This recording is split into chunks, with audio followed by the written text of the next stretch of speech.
Hey guys, it's Ostomonday and this week is all about your ostomy story. So basically, if you leave a comment or make a video or post a picture or whatever about how you came to get a stoma, what condition led to you having a stoma, or if it wasn't a condition, what happened in your life that led to you having a stoma, and also what kind of surgery was it? Was it an ileostomy, colostomy, urostomy, or just another kind of ostomy? My story has changed since the first time I ever made an Ostomonday video. My first Ostomonday video was when I had 2 stomas and now I have 1. So I thought I would do like an updated version of that. That old story is on my own channel, so if you want to have a look at that, I will link it.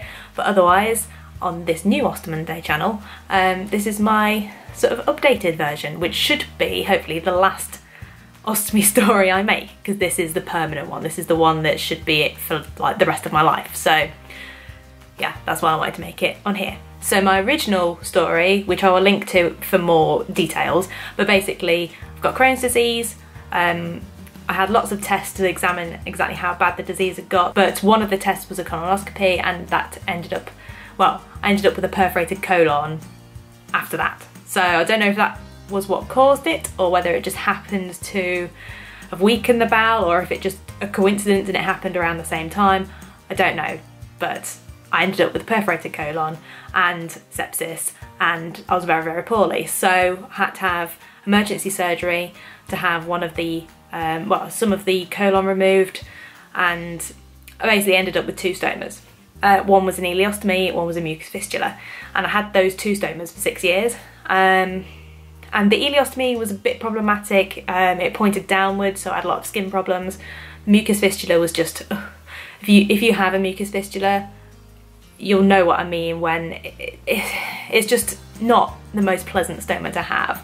I put up with it because it needed to be there. I could not have the mucus fistula. It was vital to my new anatomy, but that was what was getting me down. It wasn't even about the ileostomy, it was just about the colon, the mucus fistula.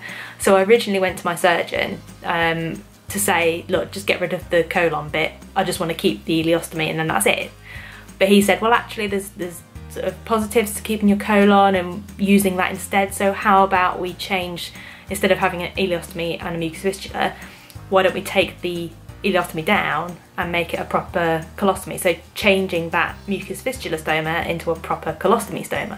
And I was a bit doubtful, I didn't trust my colon, but I decided to just go for it and see what happened. And yes, my Crohn's did flare up again after the surgery, but once it was under control with steroids and immunosuppressants, it's been the best decision I ever made. So basically the first surgery I had saved my life. The second surgery improved my life. It was a quality of life thing. I didn't need the surgery, that second surgery of changing it to a colostomy. It wasn't necessary. It wasn't like I was at risk or poorly or anything like that. I was actually in really, really good health. Well, I say really good health. I was still unfit and not eating right, but you know what I mean. In terms of my Crohn's, I was in relative good health. So it was quite risky to go through that surgery, really, because it wasn't needed, but it was just that stoma, that other stoma was getting me down so much.